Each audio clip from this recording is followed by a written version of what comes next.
मैं बात करने वाला हूं बीएसएफ कांस्टेबल ट्रेड्समैन 2026 की नई भर्ती के बारे में। सुनकर शायद बिलीव नहीं होगा क्योंकि जुलाई 2025 में ही एक भर्ती आई थी, अब 2026 में भी नई भर्ती। जी हां, इसका ऑफिशियल इंफॉर्मेशन भी मैं आप सभी को बताने वाला हूं, तो पूरी जानकारी इस वीडियो में क्लियर हो जाएगी। साथ ही में कुछ भर्ती में बदलाव भी होने वाले हैं जो कि आपके लिए बहुत ही जरूरी है, तो वीडियो को लास्ट तक ध्यान से देख लेना। वीडियो पसंद आए तो वीडियो को कर देना लाइक और शेयर, और चैनल को कर लेना सब्सक्राइब, ताकि फ्यूचर में आने वाली हर एक अपडेट का नोटिफिकेशन आपको सबसे पहले मिलता रहे।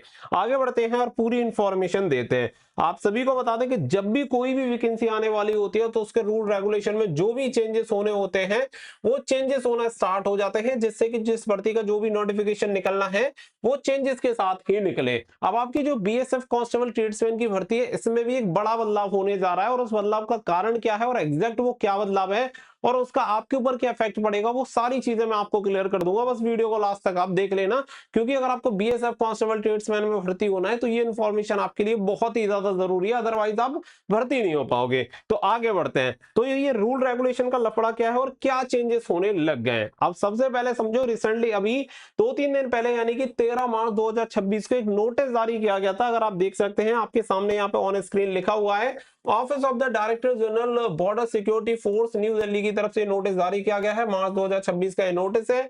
यहाँ पे देख सकते हैं ये नॉन गैजेट के लिए जारी किया गया है। यहाँ पे आप देख सकते हैं ट्रेड्समैन कार्डर के लिए ये जारी किया गया है। तो ट्रेड्समैन की जो आपकी वैकेंसी आती है उसी के संबंध में रूल 2026 जो कि आपकी ग्रुप सी की वैकेंसी है, ये भी आप सभी को क्लियर है। अगर आप ये पूरा नोटिफिकेशन पढ़ेंगे तो आपको ज्यादा कुछ काम की चीज दिखेगी नहीं, लेकिन हमारे लिए जो सबसे ज्यादा काम की चीज है उसकी तरफ चलते हैं। और सबसे नीचे अगर आप स्क्रॉल करेंगे तो यहाँ पे आपको कुछ चीजें देखने के लिए मिलेंगी, जिसमें पॉइंट नंबर 3 पे अगर आप देखेंगे तो कुछ बदलाव किए गए हैं। अब यहाँ पे देखो पॉइंट नंबर 3 पे आपको क्या लिखा गया है, in column number 7 in entry number 3 and be the following entry shall be subtitle namely. तो यहाँ पे ये बदली जाएंगी और इनमें अब जो जगह में लिखा जाएगा, यानी कि कॉलम नंबर 7 की एंट्री नंबर 3 के बी में अब क्या लिखा जाएगा, must qualified trade test in the respective trade conducted by the recruitment board. अब यहाँ पे अगर आप देख सकते हैं, इसके अलावा note multi skilled candidate will be given preference.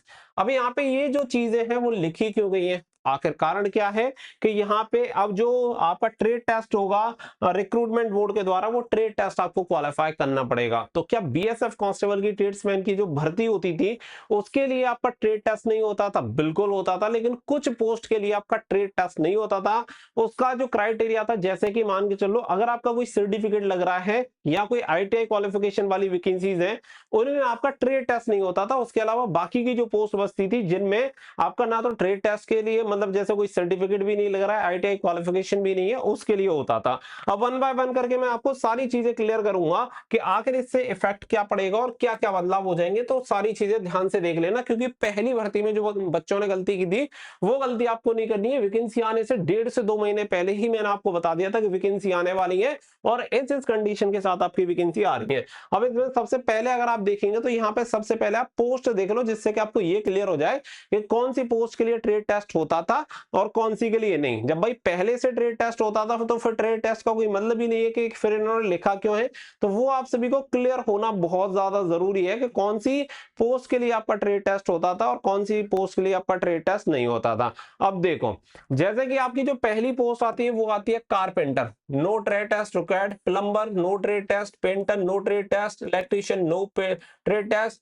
Pump operator, no trade test. और साथ ही में upholster, no trade test. इतनी जो भी आपकी पोस्ट है इनके लिए क्या होता था कि पहले तो आप 10th पास होने चाहिए, या आपके पास यहाँ पे आईटीआई होना चाहिए, 2 ईयर का सर्टिफिकेट कोर्स होना चाहिए आईटीआई से, या फिर आपके पास 1 ईयर का डिप्लोमा आपके पास होना चाहिए, तो आप इसके लिए अप्लाई कर सकते हैं। वोकेशनल कोर्स होना चाहिए, इसीलिए इसमें कोई भी ट्रेड टेस्ट नहीं होता था। इसके अलावा अगर आप नीचे देखेंगे तो फिर आप सभी को यहाँ पे अगर आप देखेंगे तो यहाँ पे लिखा गया है, must be proficient in respective trade and must qualify trade test in the respective trade conducted by the recruitment board. तो यहाँ पे ये पॉइंट लिखा गया है, और यही पॉइंट अगर आपने देखा होगा तो ये पॉइंट अभी जो रिसेंटली आपका नोटिस जारी हुआ है ये वाला, इस वाले में भी ये लिखा गया है, must qualified trade test in the respective trade conducted by the recruitment board. लेकिन इसकी जो जगह है वो चेंज हो गई और इसी की वजह से इसकी पूरी कहानी रिप्लेस हो जाएगी। आगे समझो, तो यहाँ पे इन्होंने क्या लिख रखा है, कॉबलर वाली पोस्ट हो गई, ट्रेड टेस्ट देना पड़ेगा, टेलर में देना पड़ेगा, वॉशरमैन में देना पड़ेगा, बार्बर में भी देना पड़ेगा, स्वीपर में भी देना पड़ेगा, साथ ही में यहाँ पर खोजी के लिए कुछ जो डिटेल्स हैं वो चेंज की गई है और इसमें भी आपको देना पड़ेगा। इसके अलावा जो ट्रेड टेस्ट नहीं देना, वो कुक में भी नहीं देना, वाटर कैरियर में भी नहीं देना, वेटर में भी नहीं देना है, क्योंकि इसमें एनएसक्यूएफ लेवल 1 का सर्टिफिकेट आपका लगता है।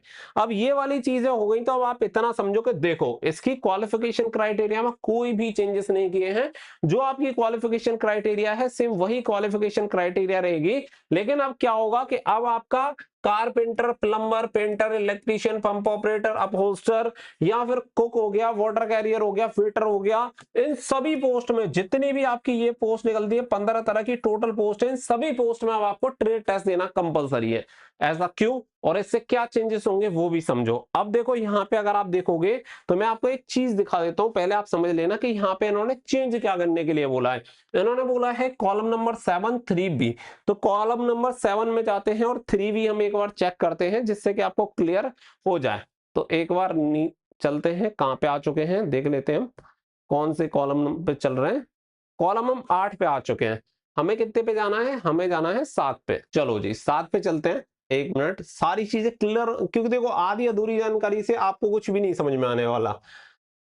देखो अब यहाँ पे देख लो 7, ये है कॉलम नंबर 7 और इसका फर्स्ट पता है क्या है, इसका फर्स्ट है ए, फिर अगला होगा सी और फिर ऐसे करके होगा, फिर इसके अंदर जैसे फर्स्ट हो गया, सेकंड हो गया, इस तरीके से चलेंगे। तो 7 का ए हो गया, इसके अंदर हो गया फर्स्ट, लेकिन उसने क्या बोला है 7 का, देख लो एक बार 7 का 3B, तो हम देखेंगे 7 का 7 में तो चल ही रहे, 3 का मतलब होता है बी, 3 का मतलब होता है सी, तो यहाँ पे देखो बी आ गया। अब हमें कहा जाना है थर्ड पे, तो 7 का 3 यानी कि 7 का सी, और इसने बोला है पॉइंट नंबर बी, तो इसका पॉइंट नंबर बी क्या है, पॉइंट नंबर बी देखते हैं, स्क्रॉल करते हैं। अब इसका पॉइंट नंबर बी देख लो, इसका पॉइंट नंबर बी है ट्रेड टेस्ट। ये चेंज होगा, सिर्फ ये चेंज, ना कोई क्वालिफिकेशन, ना कोई सर्टिफिकेट, ना कोई आईटीआई का क्राइटेरिया, कुछ भी चेंज नहीं हो रहा है।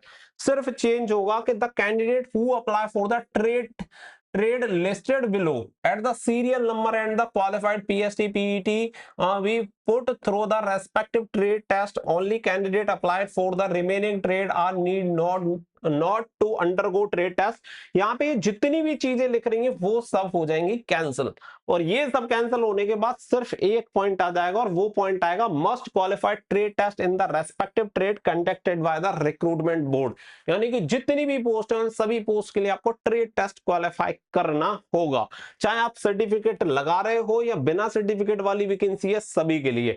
लेकिन कुछ बच्चों को इसमें जो कंफ्यूजन हो रहा था वो ये हो रहा था कि सर ऐसा तो नहीं है एनएसक्यूएफ का क्राइटेरिया हटा दिया हो। तो देखो अगर आप देखेंगे 7 का 3B, अगर आप देखेंगे तो 7 के 3B में कोई भी यहाँ पे क्वालिफिकेशन से रिलेटेड इंफॉर्मेशन नहीं है। अगर क्वालिफिकेशन से रिलेटेड इंफॉर्मेशन होती तो वो पता है क्या करता, वो ये करता कि यहाँ पे आप देख सकते हैं 7 का 3 और यहाँ पे क्या पॉइंट नंबर दे रखा है 9, तो ये वाला पॉइंट यहाँ पे चेंज करता, और आप देख सकते हैं इसी में आपके एनएसक्यूएफ के बारे में पूरी इंफॉर्मेशन दी गई है।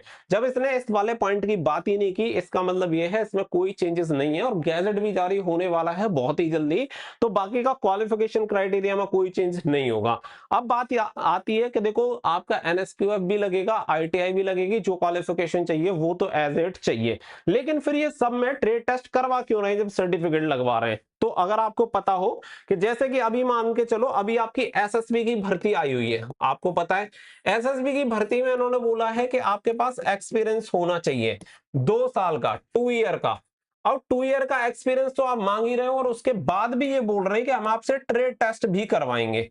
ट्रेड टेस्ट भी आपको क्वालिफाई करना पड़ेगा। इस चीज से ये क्लियर होता है कि भाई इन्हें कंफर्म करना है, जैसे कि मान लो आपकी क्वालिफिकेशन 10th पास तो होनी चाहिए, लेकिन हम आपसे रिटन एग्जामिनेशन लेंगे कि भाई इतनी आपको नॉलेज है भी या नहीं। अभी दिक्कत क्या हो रही थी, बहुत सारे बच्चे क्या कर रहे थे कि एनएसक्यूएफ लेवल 1 का सर्टिफिकेट बनवा लिया, लेकिन उन्हें कोई बेसिक नॉलेज होती नहीं थी, और जब वो सिलेक्ट हो जाते तो बाद में पता चलता कि इसे तो भाई कुक का भी नहीं आता, तो फायदा क्या है। इस वजह से इसे मैंडेटरी कर दिया गया है कि अब आपको जो क्वालिफिकेशन है वो तो देनी पड़ेगी, पर बेटा अब तुम ट्रेड टेस्ट क्वालिफाई करके भी बताओ कि वास्तव में तुम्हारे पास ये क्वालिफिकेशन है। ऐसा तो नहीं है कि जैसे 10वीं पास तुमने नकल से कर ली और सीधा अगर भर्ती कर लेते मेरिट के हिसाब से तो कचरा कर देता, इसी की वजह से रिटन एग्जामिनेशन होता है और इसी की वजह से अब सभी पोस्ट के लिए आपका ट्रेड टेस्ट भी कंपलसरी होगा। ना तो एनएसक्यूएफ लेवल 1 में चेंजेस होंगे, ना आईटीआई में चेंजेस होंगे, ना क्वालिफिकेशन में चेंजेस होंगे।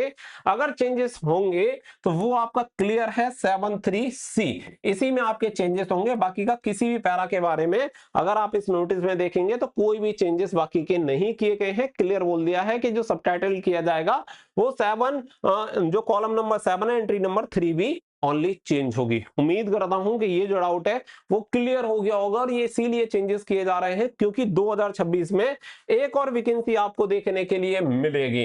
अब 2000 की जो 26 की वैकेंसी होगी इसमें करीब 3000 वैकेंसी आपको देखने के लिए मिलेंगी। तो भैया इस वाली न्यू वैकेंसी के लिए भी तैयार रहना, क्योंकि अगर तुम तैयार